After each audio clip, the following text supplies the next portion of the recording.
down. So like I said, people know in the world, party for them means sniffing some coke, doing some molly, all kind of wickedness, man. Yeah. But have this as being boring, right? Everything outside this truth, man, is wicked, right? And then tears down. But this is what we're doing is through the scriptures and through the power and spirit of Yahawashi. That's right. You know what I mean? And this is what builds it. This is what makes you alive. Right? But to them we seems dead. And that's boring, man. So you guys read the Bible? That's it? You know what I mean? I don't know if I can do that. Good, because it wasn't for you, man. So men are calling if you were chosen. Right? Yeah, King David says, I'm for peace and they are for war. I got that word soft in the Greek. This is malakia or malakos. Softness, weakliness is an ancient Greek word that in relation to men has sometimes been translated as effeminacy. Just want to add though, because the scripture you read about they will not inherit the kingdom, right? Technically, a lot of you LGTB, because you're effeminate, you shouldn't really even have a voice. Because in order for you to testify, you have to have balls, because testify, it goes back to testy. So you're not a real man. You shouldn't even be speaking. The only people that should be speaking right now in this world are the men of the Lord and the people on the left-hand side. Okay? So technically, you shouldn't have a voice at all. Gay rights is not here. You know? That's right. So you don't have no rights in the Bible, man. Your rights are missiles. Make sure watch your. That's right, yeah. Yeah, but can I say something? Because since they can't do the pride because of this COVID nonsense, these Edomites, they're gonna do the pride on the internet. So all over the world and throughout the whole world, these guys are gonna like go on the internet, go on the web, and log in. All of them are gonna be like viewing each other partying, doing whatever they're gonna be doing. You know, when they have their pride, they do orgies, they do lesbianism, they do all kind of shit, right? So that's what these guys are gonna be using the internet to do on their Pride Day, and it's gonna be a worldwide thing, right? So that's what the Lord has to do over the internet as well, man, because little children are gonna be watching this thing too. Just like how they bring their little children to the parade.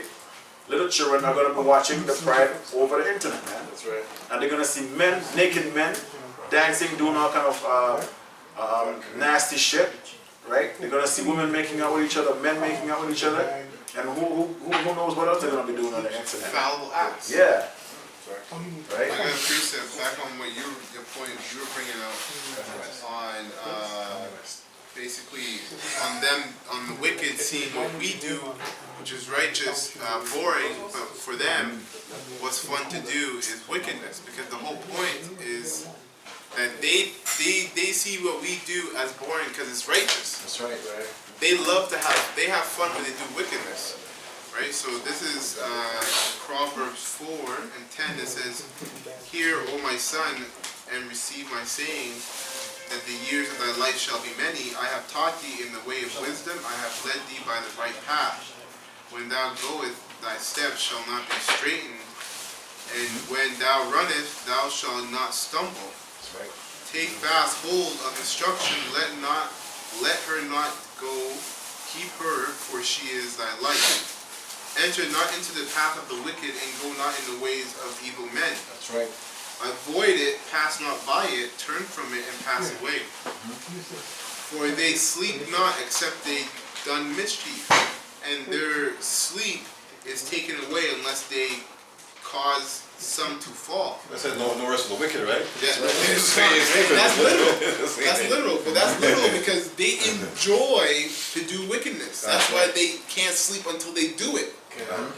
But for us, when they look at us and they say what we do is boring, it's because it's righteous. That's what it should be saying. It's constructive. It's constructive, Right? something good. It's about building up. Because this is the point. When we're speaking prophecies, we're bringing prophecies out, we're breaking down scriptures, we're feeding the elect. This is the stuff that's supposed to be happening in these times anyways. Right? Okay, I'll bring it down. So that's it on that. Yeah, I got something. Isaiah 5:20. And it says, "Woe unto them that call evil good and good evil, that put darkness for light and light for darkness, and put bitter for sweet and sweet that's self-explanatory, man. Like the people were saying that what's righteous is Edomites, man, but actually unrighteous. Right? He's telling you that it's okay to cut your beard, right? Because you look good, line up your head. Done to have pride parade, right? And celebrating pride and all that madness. Okay, that's evil. That's a bad time. The word used means bad time. It's a bad time, man. You know what I mean? And the most thing bring judgment for that. Okay, so evil bring judgment. And judgment is those missiles. Okay? I just had something here. This is Amos chapter 9 verse 12, because the brother made a good point about, well, both of you brothers are going into how it's constructive, right? So really we're building up the tabernacles of David. So this is Amos chapter 9 verse 10. I'll start at 10. All the sinners of my people shall die by the sword, which say the evil shall not overtake nor prevent us. And that's what they're seeing. They're seeing them being taken down. Right? This is part of them being taken down by us building up. Right? Well, so like brother, one of the main things that I'm saying, I'm covered by the blood of Jesus. Right? So the scripture said, if you want to, I'm covered by the blood of Jesus. Right? And Moses says, woe to you, man. Destruction. Right? Because there's no such power in Israel named Jesus, man. So they have to get the name all wrong. Not alone is saying, so if you don't name Jesus, we know you're destined to die, man. Yeah, infallible proofs that Caesar Borgia you're talking about. Infallible proof, but it's infallible in terms of the revelation. But you're right, that's a better way to say that. So like it says also, all sinners of my people shall die, and sin is transgression of the law. So in order for you to prove your faith unto Yahawashi and Yahawashi, you need proof, which is action.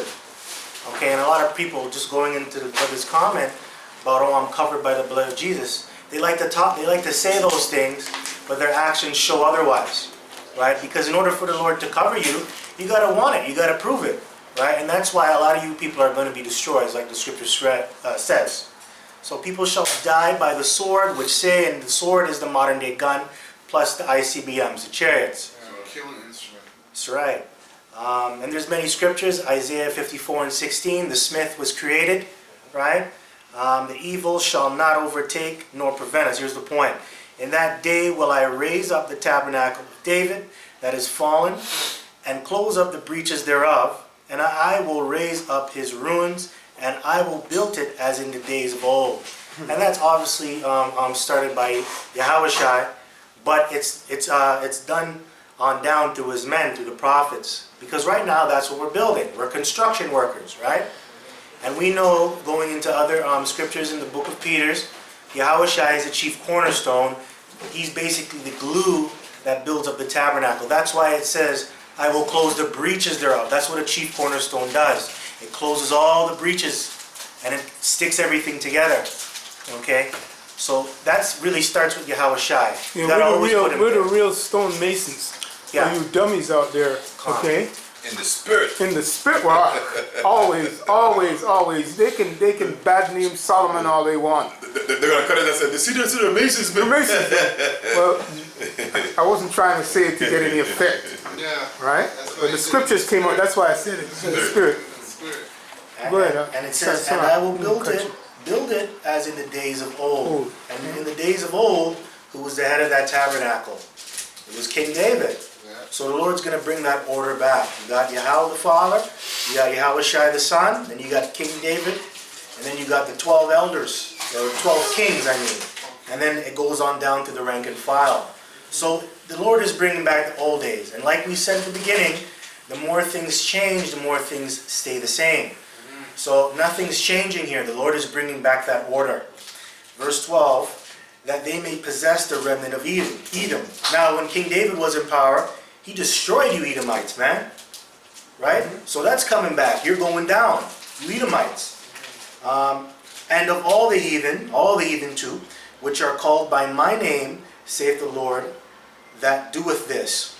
Okay? Behold, the days come, saith the Lord, that the plowman shall overtake the reaper, and the treader of the grapes, him that soweth seed, and the mountains shall drop sweet wine, and all the hills shall melt.